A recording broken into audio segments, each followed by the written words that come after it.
Hello friends, welcome back to new learning video. आज हम Indus tower limited के important level को discuss करेंगे, साथ ही साथ यहाँ पर टेक्निकल एवं इसके फंडामेंटल को भी चेक करेंगे। तो चलिए हम वीडियो स्टार्ट करते हैं। लेकिन ये वीडियो ओनली एजुकेशन पर्पस के लिए बनाया जा रहा है। इसमें किसी भी प्रकार की बाय सेल या होल्ड करने की कोई रिकमेंडेशन नहीं दी जा रही है। यहाँ पर देखिए वीकली टाइम फ्रेम लगा हुआ है और वीकली टाइम फ्रेम पर हम देखें तो यहाँ पर आपको ये ग्रीन लाइन दिखाई दे रही है। ये ग्रीन लाइन पहले एक रेजिस्टेंस एरिया था। स्टॉक ने यहाँ पर मल्टीपल टाइम रेजिस्टेंस लिया था। इसके बाद हमको यहाँ पर एक ब्रेकआउट देखने को मिला। ब्रेकआउट के बाद यहाँ पर रिटेस्ट देखने को मिला और रिटेस्ट के बाद फिर से एक अच्छा अपसाइड का मूवमेंट यहाँ पर देखने को मिल रहा है। चलिए यहाँ पर देखते हैं हम कि नेक्स्ट जो रेजिस्टेंस एरिया यहाँ पर हमारे सामने आ रहा है, वो रेजिस्टेंस एरिया हमारा ये वाला है, ये जो कि 229 रुपए के आसपास का है। देखिए यहाँ पर स्टॉक ने और 2 बार रेजिस्टेंस फेस किया था। यहाँ पर भी स्टॉक ने रेजिस्टेंस फेस किया, यहाँ पर भी स्टॉक ने रेजिस्टेंस फेस किया। तो एक इम्पोर्टेंट रेजिस्टेंस एरिया है जहाँ पर स्टॉक अभी वर्तमान में ट्रेड कर रहा है 230 के आसपास। इसके बाद अगला रेजिस्टेंस हमारे पास ये वाला एरिया रहेगा। यहाँ पर भी स्टॉक ने रेजिस्टेंस फेस किया था। ये पहले सपोर्ट एरिया था, अब ये रेजिस्टेंस का काम करेगी। साथ ही साथ यदि हम यहाँ पर देखें तो ये 200 दिनों का मूविंग एवरेज है। स्टॉक ने यहाँ पे 200 दिनों के मूविंग एवरेज को भी ब्रेकआउट किया है और यहाँ पर रिटेस्ट भी किया है। साथ ही साथ यदि हम यहाँ पर देखें तो थोड़ा आप ध्यान से देखिए इन कैंडलों को। ये एक बड़ी कैंडल थी और इसके अंदर ये छोटी-छोटी 2 कैंडल बनी, ये इनसाइड कैंडल कहलाती है। एक बड़ी कैंडल, मदर कैंडल, उसके अंदर इनसाइड कैंडल। इनसाइड कैंडल का भी यहाँ पर ब्रेकआउट हमको होता हुआ दिखाई दे। ओके फ्रेंड्स, तो यहाँ पर एक ट्रेंड लाइन आती हुई भी दिखाई दे रही है। हम से जूम करेंगे। इस ट्रेंड लाइन को भी हम यहाँ पर देख लेते हैं। ये देखिए यहाँ पर ये एक हमको ट्रेंड लाइन आती हुई दिखाई दे रही है। ये भी आने वाले समय में हमको एक रेजिस्टेंस का काम करती हुई दिखाई दे सकती है। अब हम यहाँ पर डेली टाइम फ्रेम लगा लेते हैं और डेली टाइम फ्रेम पर देखते हैं कि किस प्रकार का यहाँ पे प्राइस एक्शन हमको बनता हुआ दिखाई दे रहा है और किस प्रकार के टारगेट हमारे यहाँ पर निकल कर आ रहे हैं। तो देखिए फ्रेंड्स, यहाँ पर ये हमने अभी डिस्कस किया था कि ये एक रेजिस्टेंस एरिया था। देखिए आपने यहाँ पर स्टॉक ने मल्टीपल टाइम यहाँ पर रेजिस्टेंस फेस किया था और इसके बाद यहाँ पर इसका हमको एक ब्रेकआउट भी देखने को मिला। तो ब्रेकआउट के बेस पे यदि हम इसका टारगेट देखें तो यहाँ पर देखिए आप यहाँ पर हमको inverted head and shoulder pattern बनता हुआ दिखाई दे रहा है। मल्टीपल शोल्डर यहाँ पर हैं। Inverted head and shoulder pattern का जो टारगेट है उसे हम यहाँ पर मार्क कर लेते हैं। तो ये जो हमारा टारगेट निकल कर आ रहा है, इस टारगेट को हम यहाँ पर मार्क कर लेंगे। ये हमारा पहला टारगेट है। 277 रुपए तक के टारगेट यहाँ पर हमको इस प्राइस एक्शन के बेस पर देखने को मिल सकते हैं। इसके बाद यदि हम देखें तो करंट सिचुएशन में यदि हम देखें तो यहाँ पर भी हमको एक देखिए यहाँ पे कुछ इस प्रकार से आप inverted head and shoulder pattern यहाँ पे भी बनता हुआ दिखाई दे रहा है और ये इसकी नेकलाइन हो जाएगी, रेजिस्टेंस एरिया कहलाएगा ये। तो यदि हम टारगेट देखें तो यहाँ पर जो हमारे टारगेट निकल के आएँगे, उस टारगेट को हम यहाँ पर मेज़र कर लेते हैं और उठाकर यहाँ पर हम इसे नेकलाइन पर शिफ्ट कर देते हैं। तो ये जो हमारे टारगेट निकल के आएँगे, ये टारगेट हमारे लगभग-लगभग ₹300 के आसपास तक के टारगेट देखने को मिल सकते हैं। तो पहला टारगेट ₹277 और दूसरा टारगेट हमारे यहाँ पर ₹300 तक का हमको देखने को मिल सकता है। चलिए हम यहाँ पर देख लेते हैं कि करंट में किस प्रकार से यहाँ पर प्राइस एक्शन बनता हुआ दिखाई दे रहा है। तो यहाँ पर देखिए आप बहुत अच्छा यहाँ एक अपसाइड का मूवमेंट देखने को मिला और अपसाइड के मूवमेंट के बाद यहाँ पर एक कंसोलिडेशन या रिटेस्ट भी आप कह सकते हैं देखने को मिला और फिर से एक अपसाइड का यहाँ हमको मूवमेंट देखने को मिल रहा है। साथ ही साथ हम यदि हम वॉल्यूम देखें तो अच्छी ग्रीन कैंडल्स हमको यहाँ पर ग्रीन बार बनती हुई दिखाई दे रहे हैं। अब हम एंट्री को समझ लेते हैं। तो इस पैटर्न के अकॉर्डिंग ये जो हमारे यहाँ पे कप एंड हैंडल पैटर्न बना था, इसके अकॉर्डिंग यहाँ पर ये देखिए ये हमारा ब्रेकआउट कैंडल थी। ब्रेकआउट के बाद यहाँ ब्रेकआउट का कंफर्मेशन हो गया। तो इस पैटर्न के अकॉर्डिंग हमारी यहाँ पर एंट्री इस एरिया में हम कहीं पे भी इनिशिएट कर सकते हैं। लेकिन यदि हम से देखें, ये जो रेड लाइन बनी है यहाँ से ये वाला चार्ट पैटर्न को यदि हम देखें तो इसके लिए हमको इसका एक ब्रेकआउट, ये जो हाई निकल जाएगा, इसके बाद ही हमारी यहाँ पर एंट्री इनिशिएट हो सकती है।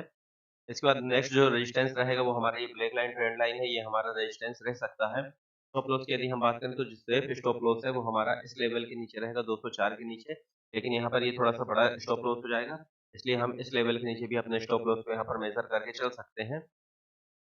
यदि यहाँ पर 1-2 दिनों में हमको थोड़ा-सा और यहाँ कंसोलिडेशन दिखता है तो इस कंसोलिडेशन के नीचे भी स्टॉप लॉस यहाँ पर मेज़र किया जा सकता है। तो यहाँ पर कुछ इस प्रकार से चार्ट पैटर्न बनता हुआ दिखाई दे रहा है। हमने इसके टारगेट को भी समझ लिया है, स्टॉप लॉस और एंट्री की बात भी कर ली है। अब हम यहाँ पर कुछ इसके फाइनेंशियल देख लेते हैं कि स्टॉक के फाइनेंशियल किस प्रकार से हैं। यहाँ पर हमको क्वार्टरली रिजल्ट भी देखने को मिला था। तो देखिए यहाँ पर मार्केट कैप 61,970 करोड़ रुपए का है, स्टॉक पीई 11.2 है और इंडस्ट्रियल पी की बात करें तो 39.4 है। तो इंडस्ट्रियल पी रेशियो के अकॉर्डिंग यहाँ पर अंडर वैल्यूड स्टॉक हमको लग रहा है। आरओसी 11.3 है और आरओई 9.7 है।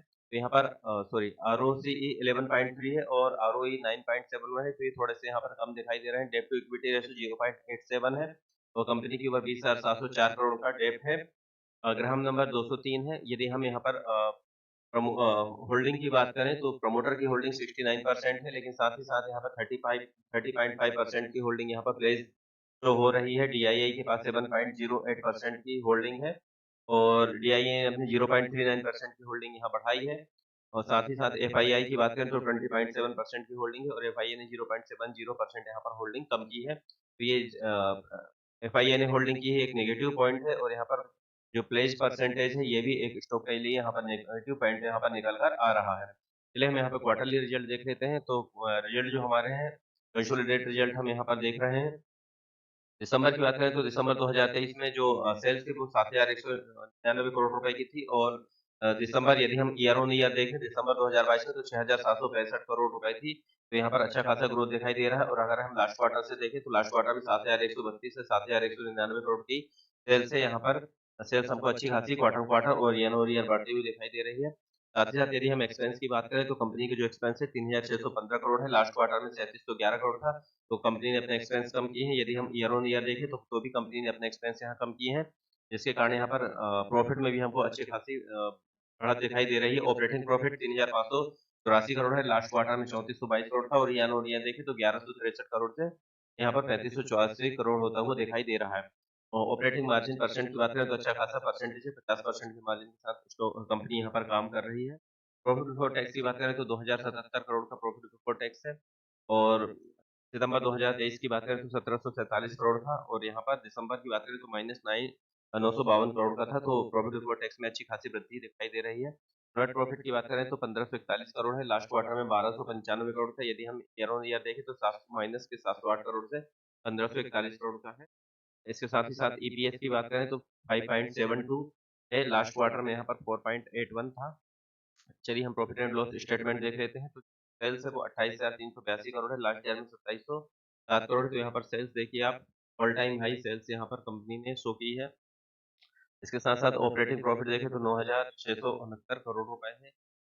और यदि हम टैक्स की बात करें 26% का tax profit before tax 27,62 crore है। लास्ट ईयर यहाँ पर 8,424 करोड़ था। तो यहाँ पर प्रॉफिट बिफोर टैक्स में हमें ईयर ऑन ईयर बेस पे यहाँ पर कमी दिखाई दे रही है।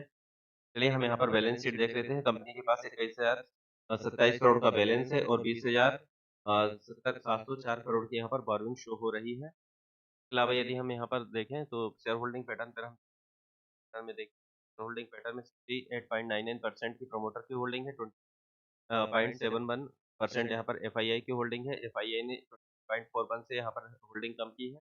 तो डीआई ने अपनी होल्डिंग बढ़ाई है। रिटेल पब्लिक की बात करें तो हम 3.18% की पास यहाँ पर तो हो रही है। तो अच्छी बात ये है कि रिटेल पब्लिक के पास होल्डिंग कम है और एफआईआई, डीआईआई जो स्ट्रॉन्ग हैंड है इनके पास यहाँ पर होल्डिंग्स ज़्यादा है। तो ये आज का वीडियो था, ये हमने एनालिसिस किया। यदि वीडियो आपको अच्छा लगा हो तो लाइक शेयर सब्सक्राइब जरूर करें। एक बार फिर से कहना चाहूँगा ये वीडियो ओनली एजुकेशन पर्पज के लिए बनाया जा रहा है। इसमें किसी प्रकार की बाय सेल या होल्ड करने की कोई रिकमेंडेशन नहीं है।